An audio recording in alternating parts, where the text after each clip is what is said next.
ഈ ചെറിയ സമോസകൾ സാധാരണ സമോസകളിൽ നിന്ന് തീർത്തും വ്യത്യസ്തമാണ്. ഇതിൽ ഞാൻ നിറയെ ചീസും നിറയെ പനീറും ചേർത്തിട്ടുണ്ട്. ഇതുണ്ടാക്കാനായി 1 കപ്പ് മൈദ, അല്പം ഉപ്പ് എന്നിവയെടുത്ത് നന്നായി യോജിപ്പിക്കുക. അതിലേക്ക് കുറേശ്ശെ വെള്ളമൊഴിച്ച് നന്നായി കുഴച്ചെടുക്കുക. മാവ് നല്ല സോഫ്റ്റായ ശേഷം അല്പം എണ്ണ ചേർത്ത് വീണ്ടും നന്നായി കുഴയ്ക്കുക. കുഴച്ച മാവ് ഒരു വശത്തേക്ക് മാറ്റിവെച്ച ശേഷം അടുത്തതായി ഫില്ലിംഗ് തയ്യാറാക്കാം.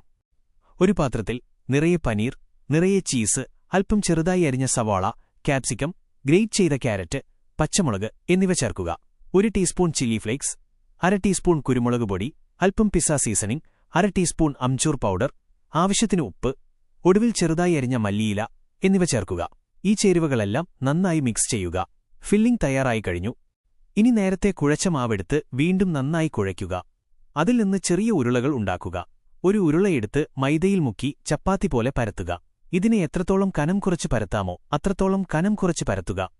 പരത്തിയ മാവിൽ അല്പം എണ്ണ തേച്ച് കൈകൊണ്ട് നന്നായി പരത്തുക. അതിനു മുകളിൽ കുറച്ച് മൈദപ്പൊടി വിതറി കൈകൊണ്ട് വീണ്ടും പരത്തുക. അതിനു മുകളിൽ നേരത്തെ പരത്തിവെച്ച ഒരു ലെയർ കൂടി വയ്ക്കുക. എന്നിട്ട് ഇവ രണ്ടും ഒരുമിച്ച് വീണ്ടും നന്നായി പരത്തുക. പരത്തിയ മാവ് ചൂടായ തവയിലിട്ട് തിരിച്ചും മറിച്ചുമിട്ട് നന്നായി വേവിക്കുക. വേവിക്കുമ്പോൾ തന്നെ ഇത് തനിയെ 2 ലെയറായി വേർപെടും. രണ്ടും വേർതിരിച്ചെടുക്കുക. വെന്ത ശേഷം ഇതിന്റെ അരികുകൾ ചതുരാകൃതിയിൽ മുറിച്ചുമാറ്റുക. എന്നിട്ട് നടുവിലൂടെ 2ആയി മുറിക്കുക. സമോസ ഷീറ്റുകൾ തയ്യാർ. ഇനി 2 ടേബിൾ സ്പൂൺ മൈദയിൽ കുറച്ച് വെള്ളം ചേർത്ത് പേസ്റ്റ് രൂപത്തിലാക്കിയെടുക്കുക. ഇത് ഗ്ലൂ ആയി ഉപയോഗിക്കാം. ഒരു ഷീറ്റെടുത്ത് അതിന്റെ പകുതിയിൽ ഈ മൈദ പേസ്റ്റ് തേക്കുക. അതിനെ കോൺ രൂപത്തിൽ മടക്കി ഫില്ലിംഗ് നിറയ്ക്കുക. എന്നിട്ട് മുകൾ ഭാഗത്തും പേസ്റ്റ് തേച്ച് സമോസയുടെ രൂപത്തിൽ ഒട്ടിച്ചെടുക്കുക. അതിനുശേഷം ഇവയെ ചൂടുള്ള എണ്ണയിലിട്ട് കുറേശ്ശെയായി വറുത്തെടുക്കുക.